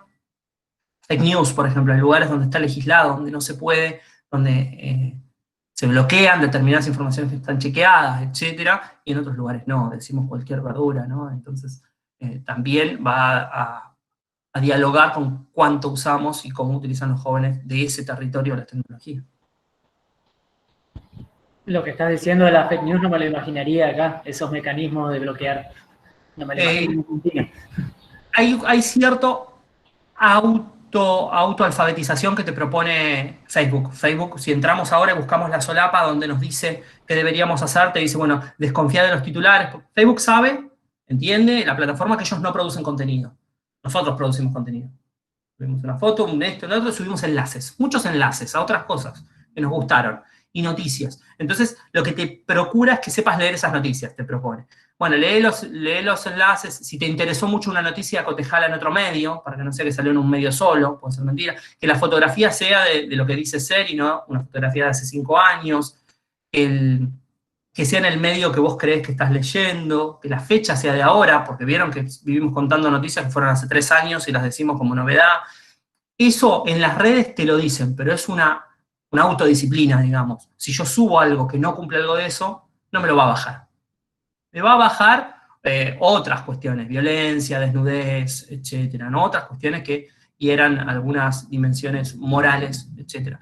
Pero no me va a bajar noticias falsas, una red social en Argentina, por lo menos. Sí, y la última consulta que también te hace Celeste, Leo. Celeste comenta que trabaja la autorrepresentación con jóvenes de una escuela intercultural bilingüe y que siempre hablan de las formas en que se muestran y quieren saber si esas formas son imposiciones de las aplicaciones. Una nota. Los jóvenes tenemos clases por WhatsApp porque falta de recursos. Bueno, bien, todo eso. Eso habría que estudiarlo, ver cuáles de las configuraciones que ellos realizan están impuestas en esa plataforma y cuáles no. Cuando recién salió Instagram, todos estábamos en sepia, estábamos así en amarillito, porque estaba bueno parecer de los 80. Vieron que Instagram aparece en el escenario cultural como una tecnología de la nostalgia, ¿no? Trayendo la idea de Polaroid, con una foto cuadrada, digamos, instantánea, y con un dejo de antigüedad con el filtro sepia. Entonces ahí había una cierta determinación, me permito decir determinación de la tecnología para que la usemos de esa manera. Entonces todos nosotros, o muchos de nosotros, estábamos contándonos de esa manera. Después los usos dijeron que, nada, había que salir de ahí y usar otra cosa. Hoy los jóvenes no están todos en esos colores. Pero digo, habría que ver cuáles cuestiones están determinadas por la tecnología y cuáles socialmente. Cuando salió Fotolog, ¿no? Y algunos pibes fueron floggers, digo, nada en la plataforma decía que debías tomarte una fotografía con un flequillo así basado, con un pantalón de colores, bailando una coreografía, y que la foto te la tomes vos mismo. Todo eso fue una dimensión cultural de Fotolog, porque Fotolog era una plataforma para subir 2 fotos por día.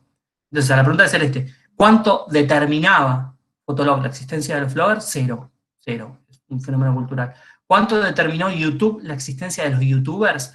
Me permito decir que muy poco, porque es una plataforma para subir videos breves, punto, tengo una cámara. Y que hayan irrumpido jóvenes con mirada a cámara, con un discurso cercano al stand-up, dirigido a otros jóvenes, hablando de problemáticas juveniles, súper editado, ¿no? Con diferentes recortes, etc., no está determinado por YouTube. Pues YouTube lo incorpora como mercancía, pero no estaba determinado en el primer momento. Entonces, en general, desde una perspectiva culturalista, desde la que trabajo, no voy a entender en primera instancia que las tecnologías impongan usos, sino al revés.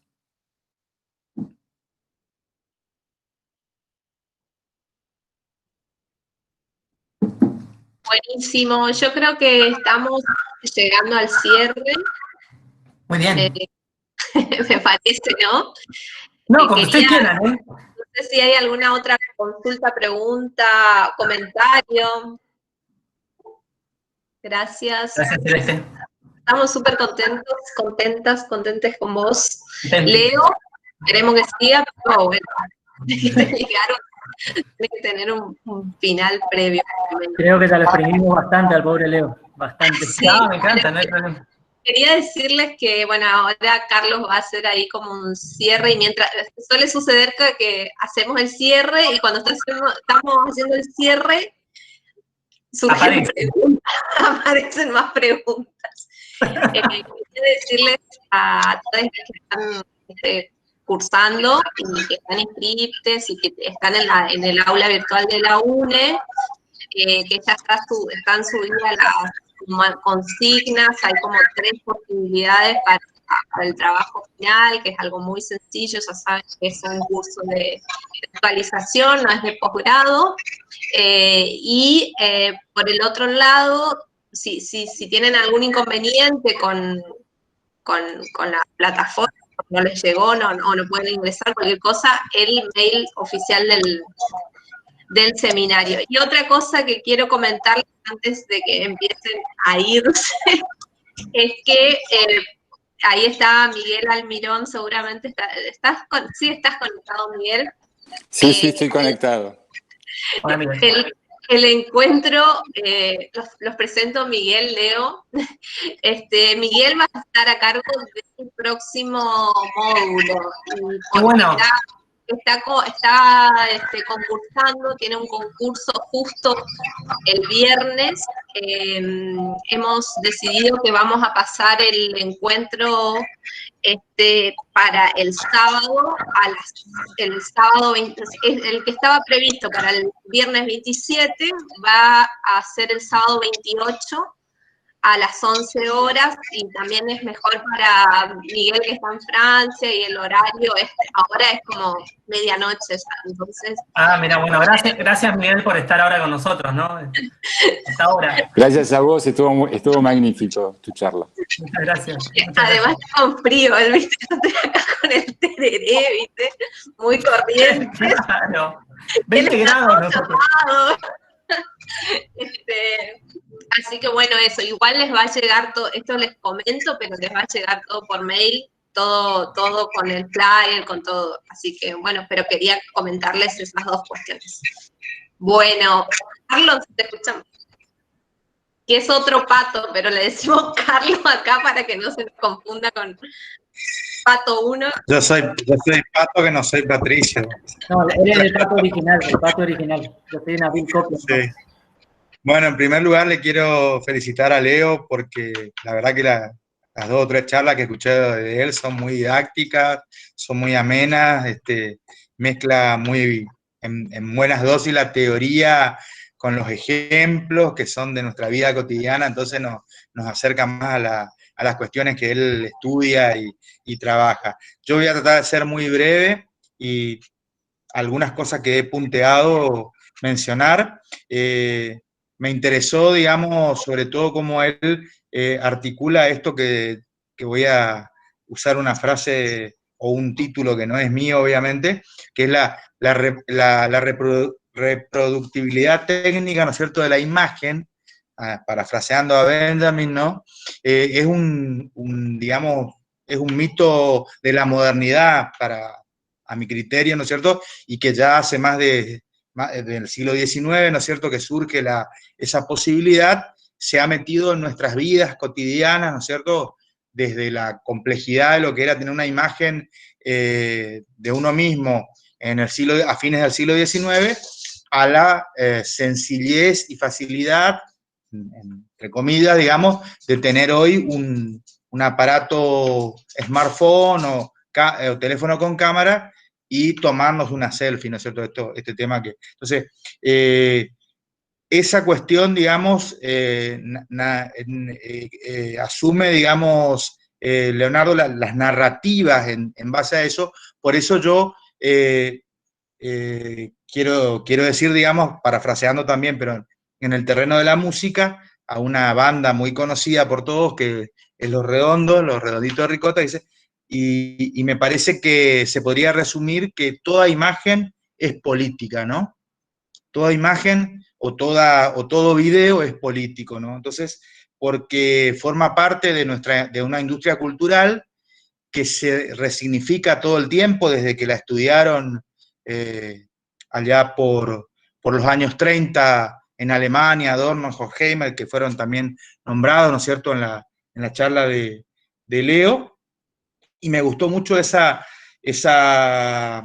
marco teórico que muestra al principio, donde habla un poco de la dimensión instrumental, que está en la línea positivista, ¿no es cierto?, sociedad de la información, sociedad del conocimiento, la brecha digital y todo lo relacionado a esos conceptos, y la dimensión social y cultural, digamos ya en el tiempo más acá, de los estudios culturales, de la escuela Birmingham, que miran un poco más allá, digamos, de esta cuestión instrumental y introducen en el análisis de lo visual, digamos, desde la perspectiva de las ciencias sociales, ¿no es cierto?, de la sociología, de la antropología, de la comunicación, de la ciencia política, esas dimensiones justamente, las dimensiones políticas, económicas, culturales y sociales que tienen la imagen en nuestra vida, ¿no? Y eso lo relaciono con esta relación que él establece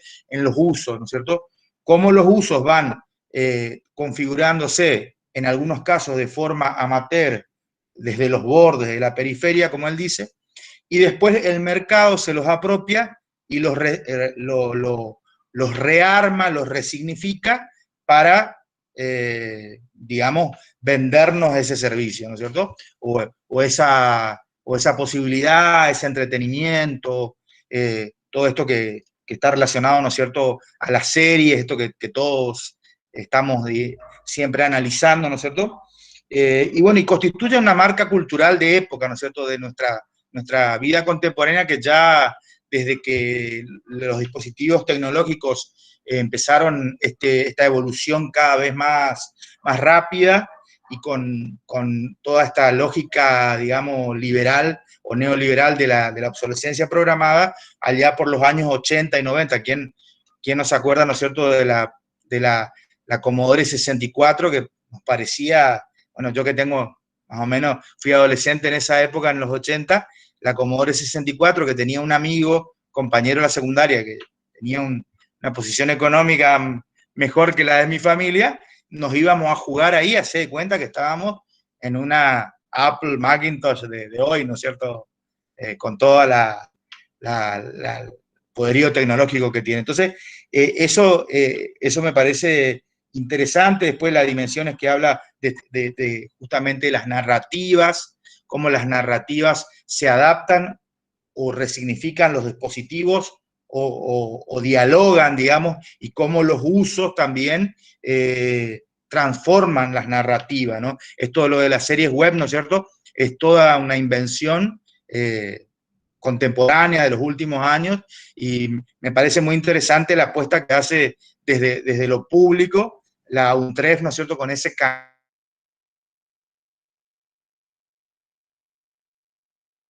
canal que creó de PowerPoint. Y después otros conceptos, bueno, la cuestión estética, ¿no es cierto?, que todo lo visual, por ende, y lo narcisista tiene una dimensión estética y tiene también una configuración de la belleza, que son configuraciones que también están atravesadas por esta cuestión, ¿no es cierto?, de lo ideológico, y que, digamos, plantean desde, digamos, lo amateur, la cuestión, digamos, un poco de lo alternativo, pero también la mirada esta del mercado, ¿no? Y me interesó lo que yo lo anoté así, la temprana vejez, el ejemplo que dio, ¿no es cierto?, de la chica que le decía, no, eso, el Facebook, no sé si era, no recuerdo a qué se refería, pero decía, no, eso usan los viejos de 25 años, lo dijo. Entonces, es realmente, Facebook, bueno, es realmente increíble, ¿no es cierto?, cómo